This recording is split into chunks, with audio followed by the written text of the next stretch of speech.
tungod ka Zaccheo. Gisay kailan kang Zaccheo? Wala? Si Zaccheo, saan na siya kadato na collector of buwis? Asa si Zaccheo? Dato. Collector na siya sa buwis, so usa na siya ka limbungan. Pananglitan, mo collect siya og 5, iya kaning dugangan na mahimong G's nga na kalimbungan si Zaccheo, mga bata. Og samtang si Jesus miagi sa Jericho, si Zaccheo kay taga Jericho man no. Miagi si Jesus adto og nagagubot ang mga tawo. Ang mga tawo mingon sila, na si Jesus. Unya kay si Zaccheo usa man siya kamubo nga tawo, nagkalisod siya. Musugsog siya. Isa. Unahan ka, sorry. Nangita siya pagir, makita ang Ginoo. Misaka siya sa punuan. Kabalo mo sa nga punuan niya, gisakahan? Sili.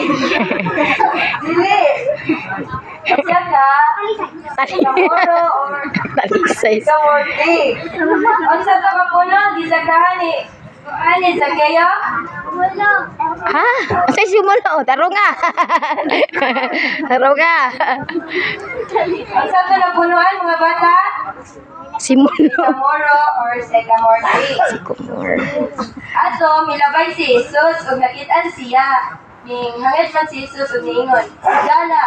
Ug niingon si Zaccheo, "Ako?" Yan si Zaccheo, tas niingon ang Ginoo, "Oo, ikaw Zaccheo, mopalusad ka ra ug moadto ko sa imong puloy-anan." Nya ato si Zaccheo wa katuo. Nya nilusad siya ug naipay siya.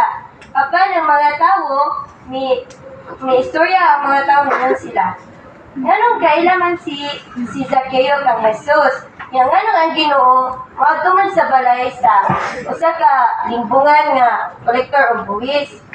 Nya ato samtang nangaon sila Jesus adto sa balay ni Zaccheo, ningon si Zaccheo adto na ang iyang katunga sa iyang kayamanan, kabalo man sa kayamanan mga bata. Bahandi niya. Iya ko nang ipanghatag sa mga pobre o kansana niya nga mga nalimbungan, iya kining ipangbalik sa ikaupat nga pilo, iya kaupaton. Kapila? Very good. Kato, nalipay ang Ginoo. Waka to ang mga tao nga si Zaccheo, iya kitong ipambalik o iyang gihatag iyang tunga nga bahandi. Ato, kuan si Jesus, ningon si Jesus, ang kaluwasan dapat na niinit panimalaya kay si Zaccheo, usabot kalahi ni Abraham, kay ang anak sa tao matag og kaluwasan sa mga tao nga nagawala. O maoras og mga bata. Thank you.